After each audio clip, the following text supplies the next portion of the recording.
नमस्कार, भारत लाइव देख रहे हैं आप। और भारत लाइव में खबरों का सिलसिला कभी नहीं थमता। एक खबर जो आप बहुत प्रतीक्षा में थे कि आखिर चुनाव के बाद एलजेपी और चिराग पासवान का क्या होगा।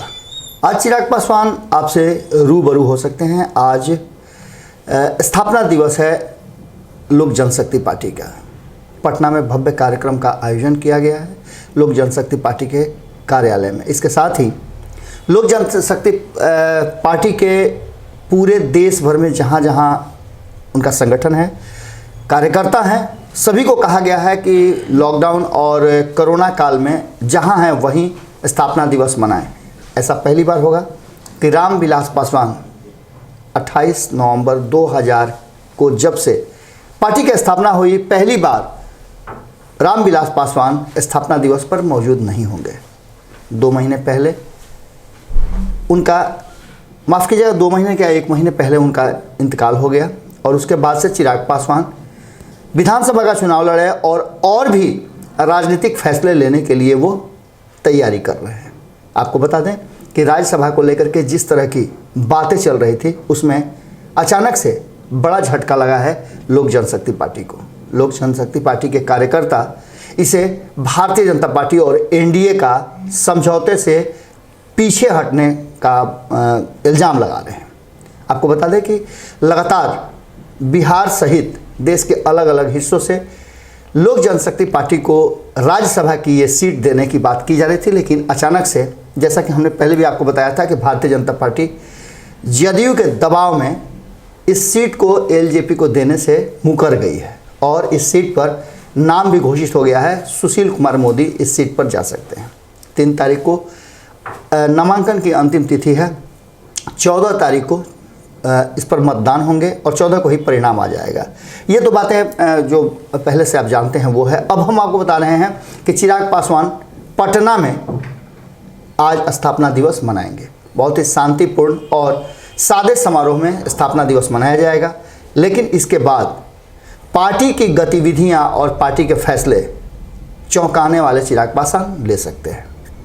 आपको बता दें कि बिहार विधानसभा में जो कुछ भी हुआ, जिस तरह से तेजस्वी यादव और नीतीश कुमार शब्दों की मर्यादा तार तार कर गए, उसे लेकर भी अब वो पूरी तरह से अपने बयान को लेकर के चर्चा में आ गए हैं। उन्होंने साफ तौर पे कहा कि संसदीय प्रणाली में जिस तरह का माहौल पैदा हुआ वो काफ़ी दुखद है और इससे साफ नज़र आ रहा था कि दोनों ही खीज में हैं।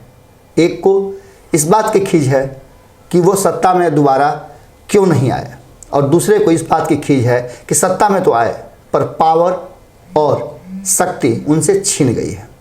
देखने वाली बात होगी कि आज स्थापना दिवस पर चिराग पासवान जो फैसले लेते हैं वो फैसला किस हद तक एलजेपी को और बिहार की राजनीति को प्रभावित करती है।